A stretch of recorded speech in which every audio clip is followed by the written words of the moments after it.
આજે Sachin police station વિસ્તારમાં station બજારમાં એક શ્રીનાથજી જ્વેલર્સ કરી અને શોરૂમ આવેલો છે.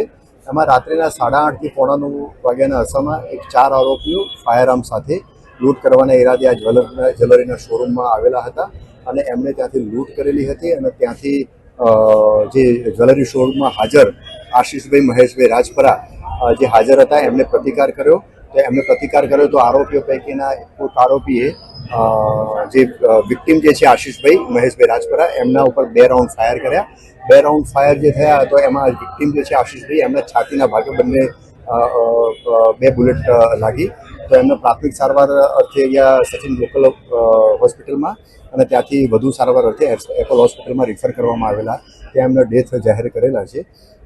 એના સિવાય આ ફાયરિંગમાં બીજા એક વ્યક્તિનું પણ ઇન્જર્ડ થયેલા છે. એમને એપોલો હોસ્પિટલમાં એમને સારવાર અર્થે રિફર કરવામાં આવેલા છે. એમનું નામ અત્યારે જાણવાનો પ્રયત્ન ચાલુ છે. આ જે 4 આરોપીઓ ફાયરઆર્મ સાથે લૂંટ કરવાના ઈરાદે આવેલા હતા એમાંથી એક આરોપી જે છે એ પબ્લિકે એમને ઝડપી પાડ્યો હતો અને પબ્લિકે એને માર પણ મારેલો હતો. એમાં એનું હેડ ઇન્જરી થયેલી હતી, માથાના ભાગે ખૂબ બ્લીડિંગ થયેલું હતું. તો એને યોગ્ય પોલીસ જાપ્તા હેઠળ સારવાર અર્થે નવી સિવિલ હોસ્પિટલમાં મોકલી આપવામાં આવેલી છે. આ જે ગુનાવાળી જગ્યાએ જે 3 રાઉન્ડ ફાયર પ્રાથમિક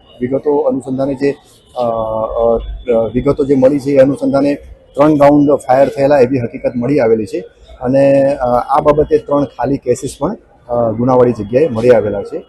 હાલમાં એક આરોપી પકડાઈ ગયેલો છે, એ સારવાર હેઠળ છે સિવિલ હોસ્પિટલમાં અને અન્ય 3 આરોપીઓ ફરાર થઈ ગયેલા છે. સુરત શહેર પોલીસની સ્થાનિક પોલીસની ઉપરાંત ક્રાઇમ બ્રાન્ચની ટીમ અને અલગ અલગ બીજી ટીમો પણ કાર્યરત થયેલી છે આ 3 આરોપીઓની.